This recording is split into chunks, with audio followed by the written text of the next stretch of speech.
اگر ایئرپورٹ پہ ان کا کوئی اعلیٰ حکام اگر انہوں نے نہیں آئے یا ان کے وزارت خارجہ کی جانب سے دیکھیں ہیڈ کانسٹیبل آیا تھا ایک، چلیں آپ بھوکے ننگے ہیں، آپ ضرورت مند ہیں، آپ ڈیپینڈنٹ ہیں، آپ پیراسائٹ ہیں، آپ کو کوئی بھی نہیں رکھنا چاہتا، آپ اکیلے رہ گئے ہیں۔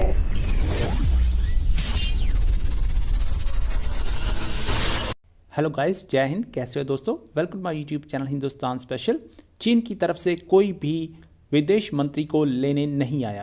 جی ہاں، آپ کو پتا ہے دوستو، پاکستان کے فارن منسٹر شاہ محمود قریشی چین کے دورے پر گئے، لیکن وہاں ان کو کوئی بھی لینے نہیں آیا۔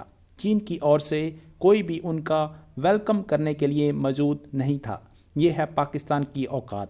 حالانکہ چین پاکستان کا دوست کہلاتا ہے، اس ویڈیو میں یہ بھی بتایا گیا ہے کہ چین ہم سے خوش نہیں ہے۔ آج کی ویڈیو میں رضوان راضی اور اس کے پینل نے اور کیا کہا، تو چلیے دوستو آج کی ویڈیو کی طرف چلتے ہیں۔ آج اس سے بڑی خبر کیا ہو سکتی ہے کہ جناب پاکستان کے وزیر خارجہ جو ہیں وہ جو کنٹروورسی ایگزسٹ کر رہی تھی سعودی عرب کے حوالے سے، اس کے بعد چائنا کے دورے پر تشریف لے کے گئے ہیں، اور چائنا کے دورے پہ جب ہم پہنچے ہمارے وزیر خارجہ، تو وہاں پہ استقبال کے لیے پاکستان کی ایمبیسی کا عملہ ہی موجود تھا، اور چائنیز کی طرف سے ان کے دفتر خارجہ کا کوئی افسر نہیں آیا۔ اس کو بہت سارے لوگوں نے بہت سا ایشو بنایا۔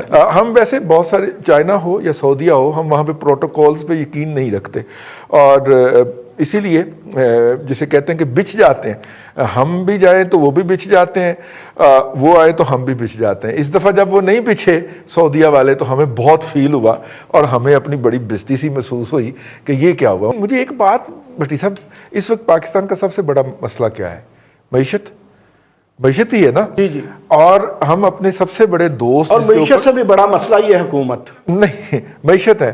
ہماری حکومت کا وزیر خارجہ ان کی سیکنڈ موسٹ پاورفل شخصیت سے ملنے گیا ہے، یار نہ فنانس کا بندہ ساتھ ہے، نہ سی پیک کا بندہ ساتھ ہے، تو ہم کیا لینے گئے ہیں؟ آمد کا موسم ایسے بھی ختم ہو گیا ہے، تو ہم لینے کیا گئے ہیں وہاں پہ؟ صاحب بات یہ ہے کہ آپ ایک تو گھبرا بہت جلدی جاتے ہیں، یہ میں آپ کی بات نہیں کر رہا، آپ سے مراد یعنی ہم لوگ سارے، ہم لوگ گھبرانا نہیں، آپ نے ویسے میرا نام نہیں لیا، کہنا مجھے چاہیے، لیکن بات یہ ہے کہ اگر ایئرپورٹ پہ ان کا کوئی اعلیٰ حکام اگر انہوں نے نہیں آئے یا ان کے وزارت خارجہ کی جانب سے، دیکھیں ہیڈ کانسٹیبل آیا تھا ایک، چلیں وہ نہیں وہ اور بھی لوگ تھے ہمارے اپنے وہاں ایمبیسی کے، ہماری ایمبیسی کے لوگ تھے وہاں پہ۔ وہ مسئلہ یہ ہے جی کہ اگر نہیں آئے کوئی بات نہیں، ہو سکتا ہے وہ چائنیز جلدی سو جاتے ہوں گے، وزیر خارجہ لیٹ نہیں، اسے دینے کیسے جا رہا ہے جنا گھر، چلے وہ پھر اس وقت کہیں آرام فرما رہے ہوں گے یا کوئی اور ضروری کام کر رہے ہوں گے، انہوں نے صرف ہمارے سے تو نہیں ملنا، چائنا سپر پاور ہے، اکنامک پاور ہے، وہ کسی اور سے بھی میٹنگ ہو سکتا کر رہے ہوں، یا وہ اپنے صدر سے مشورہ کر رہے ہوں۔ میں نے کچھ دیر کے بعد وزیر خارجہ آئے ہیں پاکستان سے، ہو سکتا ہے کہ وہ وزیر خارجہ بھی 2 بجے اٹھتے ہوں، یہ نہیں ہو سکتا، چائنا میں یہ نہیں ہو سکتا۔ اچھا، اتنی بڑی سپر پاور ہے تو وہ نہیں، چائنا جی وہ صبح 4:30 5 بجے اٹھ جاتے ہیں۔ میں ایک دفعہ گیا ہوں ماضی میں وزیر اعظم صاحب کے ساتھ، وزیر اعلیٰ صاحب کے ساتھ دورے پہ، تو وہ تو صبح 5:30 6 بجے اٹھے ہوتے ہیں، سارے ریڈی ہوئے ہوتے ہیں، کوٹ پینٹ پہن کے ہمارے سے بھی پہلے تیار ہو جاتے ہیں۔ نماز ظاہر ہے انہوں نے نہیں پڑھنی ہوتی، لیکن وہ صبح منہ اندھیرے اٹھ جاتے ہیں، بالکل سارے وہ واک کرتے ہیں، سیرے کرتے ہیں۔ نہیں تو پھر کیوں نہیں آئے؟ ہاں جی، وہ دوسری بات یہ ہے کہ اس میں ایک جو بات آپ نے جو کہی ہے اس میں میں یہ کہوں گا کہ وزیر خارجہ صاحب چائنا جو ہے جی کسی کو بھی لے کے نہیں گئے۔ آپ نے یہ مجھ سے پوچھا ہے، مسئلہ یہ ہے جی کہ وہ چونکہ کچھ ایسی باتیں ہوتی ہیں جس کی پردہ داری بھی ہوتی ہے، جو ہم نہیں بتانا چاہتے کئی لوگوں کو یا کئی دوستوں کو، تو پھر ہم نے اس سے ان سے بالا بالا کرنی ہوتی ہے۔ جب ہم کچھ چیزیں ایسی بالا بالا کرتے ہیں تو پھر ہمیں بہت سارے ایسے دوستوں کو پیچھے چھوڑ کے جانا ہوتا ہے، یا ہم ان سے گائیڈ لائنز لے لیتے ہیں، پرچیاں لے لیتے ہیں، جیب میں رکھ لیتے ہیں کہ جی ہم اس پہ موضوع پہ بھی بات کر لیں گے، یا ایگزم بینک جو بینکار ہیں ان کی جو انہوں نے قرضے ورزے دیے ہیں ہمیں، ان سے وہ معاملہ ضرور وہ اٹھائیں گے جی کہ ہم اتنے زیادہ اپنی پیمنٹ سٹاک اپ نہیں کر سکتے کسی بھی جگہ پہ، اگر وہ تیار ہے تو اس کو چلا دیں۔ 2 سال تو ہو گئے، 2 سال سے زیادہ عرصہ ہو گیا جی، 2.5 سال ہو گئے تقریباً اس کو مکمل ہوئے۔ ہماری مجبوری یہ ہو گئی ہے کہ چونکہ ہمارا جھنڈا پاکستان میں ہی جو ہے وہ بڑے مسائل کا شکار ہو گیا ہے، تو ہم باہر جا کے کیا کریں گے؟ اب مسئلہ یہ جی کہ ہم ایک طرف سعودی عرب سے غلط گل ہے۔ دیکھو دفتر خارجہ کا دروازہ پاؤں کے ساتھ کھول کے آپ ہمیں ٹک ٹاک بنانے جی بالکل ایسے ہی ہے، میں یہی کہہ رہا ہوں نا، پھر ہم کیا کریں؟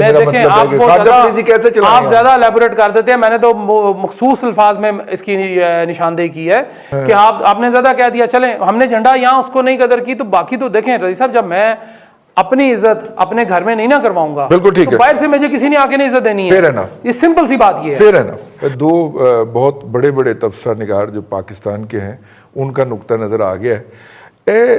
سانو پتہ ہے کہ ایسی کی کر رہے ہیں۔ 2008 میں اگر جاتے ہیں تو آپ کو پتہ ہے پہلی دفعہ متعارف ہوئے تھے بطور وزیر خارجہ جناب شاہ محمود قریشی گیلانی حکومت میں، جب زرداری حکومت تھی۔ پھر انہیں فارغ کر دیا گیا، فارغ کیا گیا، ان سے بلنڈر ہوئے تھے۔ ٹھیک ہے۔ اچھا، پھر آ گیا ہنا ربانی کھار کا دور۔ اب میرا جو پس منظر بتانے کا مقصد ہے پیش منظر پہ آنے کی وجہ کہ اب پھر شاہ محمود قریشی ہیں۔ میں تو بڑے، آپ مائنڈ نہ کیجئے گا، میں بڑے مؤدبانہ انداز میں یہ کہتا ہوں کہ قریشی صاحب سے یہ دوسری دفعہ وزارت خارجہ نہیں سنبھالی گئی۔ اول تو وزارت خارجہ ون مین شو نہیں ہوتا، کسی بھی حکومت کی پوری پالیسی ہوتی ہے۔ وہ ساری باتیں اپنی جگہ کہ آپ کی اکنامکس ٹھیک ہے، آپ گھر سے کھاتے ہیں تو سارے بلاک آپ کو رکھنا چاہتے ہیں، آپ بھوکے ننگے ہیں، آپ ضرورت مند ہیں، آپ ڈیپینڈنٹ ہیں، آپ پیراسائٹ ہیں، آپ کو کوئی بھی نہیں رکھنا چاہتا۔ کسی کے ساتھ آپ چل پڑتے ہیں تو وہ کہتے ہیں چلیں یار کوانٹیٹیولی صحیح۔ اب مجھے تو جانا لگتا ہے آپ کے شاہ محمود قریشی صاحب کا، نہ جائیں تو وہ الگ بات ہے۔ یہیں بیٹھ کے جب میں نے کہا تھا نا کہ مجھے مرزا صاحب کا جانا لگتا ہے، تو دونوں بٹی حضرات جو ہے نا یہ مجھ سے ناراض ہوتے تھے، یار آپ روز یہ بات کرتے ہو۔ تو اگر آپ دیکھیں اصولی ان کا بھی جانا بنتا ہے، آپ اکیلے رہ گئے ہیں۔ کہاں آپ فرمایا کرتے تھے کہ ہم ایران اور سعودیہ کی صلح کروائیں گے، اور کہاں آج آپ پہ شک کیا۔ آپ جو مرضی کہہ لیں، آپ جس سے مرضی بگاڑ لیں، چاہے آپ نے سعودیہ سے بگاڑی ہے، نہیں بگاڑی، معافی مانگ لی ہے، نہیں مانگ لی، 2 سال سے آپ سی پیک کو بھولے ہوئے ہیں اور نیب پیکجز چل رہا ہے۔ نیب پیکجز میں آپ ساری وزارتیں جو خارجہ اسے بھولے ہوئے تھے، جس کا اب ہم خمیازہ بھگت رہے ہیں۔ رضی، میں، آپ، عمار مسعود اور ممتاز بٹی، ارسلان بٹی، ہم فیل ہو گئے ہیں خارجہ پالیسی میں۔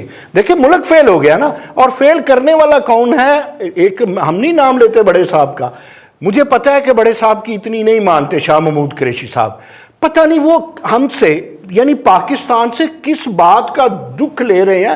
ارسلان نامی شخص نے، کسی نے، آزاد امیدوار نے انہیں ہرایا تھا، وہ وزیر اعلیٰ نہیں بن سکے تو وہ وزیر خارجہ بن گئے۔ اب ضرورت ہی سمر کیا۔ دیکھیں قیادت کسے کہتی ہے؟ لوگ تو کہتے ہیں نا قیادت بند گلی سے راستہ بنا لیتی ہے۔ ہمیں ایران کو بھی ساتھ لے کر کے چلنا تھا، ہمیں سعودیہ کو بھی ساتھ لے کر کے چلنا تھا۔ پچھلی 2 کرپٹ حکومتیں جنہیں یہ کرپٹ کہتے ہیں، وہ ان کو ان کی جولی میں سی پیک بھی دے کر کے گئے ہیں، وہ سعودیہ بھی دے کر کے گئے تھے، وہ چائنا بھی دے کر کے گئے تھے، اور امریکہ بھی دے کر کے گئے تھے۔ اب ان سے وہ بھی سارے رفتہ رفتہ جو چودھری تھے بین الاقوامی برادری میں جو چودھری ہیں وہ بکھر رہے ہیں۔ تو اسے آپ کیا کہیں گے؟ اسے آپ ناکامی کے علاوہ کچھ نہیں کہہ سکتے۔ آپ ضربے تقسیمیں دے کہ آپ کہیں یوں ہوا، ایسے ہوا، ویسے ہوا، ایسا کچھ نہیں ہوا۔ آپ کے وزیر خارجہ صاحب کو، آپ کے وزیر اعظم صاحب کو اکٹھے بیٹھنا چاہیے اور اس کو استعمال کریں۔ اگر استعمال نہیں کریں گے، دیکھیں کشمیر پالیسی ہماری ٹوٹلی فیل ہو گئی، ہم روزانہ جھوٹ بولتے ہیں۔ اس کے جو یار میں ایک چھوٹی سی بات کرتا ہوں، پھر آپ بٹی سے تبصرہ لیجئے گا، یہ لاہور والے بٹی سے۔ یار جن کے پاس اتنا بڑا صوبہ آیا، جنہوں نے صوبے کے پورے سسٹم کا دڑن تختہ کروا دیا، آپ ان سے ایکسپیکٹ کرتے ہیں وہ مسئلہ فلسطین، مسئلہ کشمیر اور خارجہ پالیسی پہ کچھ کر سکیں گے؟ اس سے بڑا اور کوئی مذاق نہیں ہو سکتا۔ اس سے بڑا اور کوئی مذاق نہیں ہے۔ اکیلے رہ گئے ہیں ہم۔ بٹی صاحب انہوں نے تو بالکل ہی یہ چارج شیٹ ہی کر دیا ویسے حکومت کو۔ پھر اس میں ہم نے کوشش بہت کی امریکن بلاک کی طرف جانے کی، لیکن امریکہ کا اب ہم میں وہ انٹرسٹ نہیں رہا، اور جس طرح جیسے آپ نے دیکھا کہ سعودی عرب نے بھی اب اس طرف کچھ رجوع کیا ہے اسرائیل کی طرف، اور وہ امریکہ کے کہنے پہ اس پہ مزید بات ہو بھی سکتی ہے۔ تو اگر ہم اس بلاک میں رہتے ہیں تو ہمیں شاید اس سٹیج پر جانا پڑے۔ یہ مسئلہ یہ ہے کہ ہم نے اپنے ذہنوں کی جس طرح پرورش کی ہوئی ہے اس کے مطابق ہم اس طرح کی بات نہیں سن سکتے۔ دوسری طرف چائنا بھی کوئی بہت زیادہ خوش نہیں ہے۔ جو آپ نے پنجابی میں ایک بات کہی شروع میں کہ ہمیں ذرا بےعزتی جی محسوس ہوتی ہے، وہ محسوس نہیں ہوتی، وہ بنیادی طور پر بےعزتی کی بات ہے، اور یہ سفارت خانوں میں استقبال نہیں ہوتا جب کوئی اس لیول کے لوگ جاتے ہیں۔ ان کا اگر آپ نے گرم جوشی دکھانی ہو تو آپ پبلکلی دکھاتے ہیں۔ میرے خیال میں نا ہم دونوں طرف بارگین کرنے کی کوشش کر رہے ہیں، جو کہ کوئی بہت اچھی سچویشن نہیں ہے۔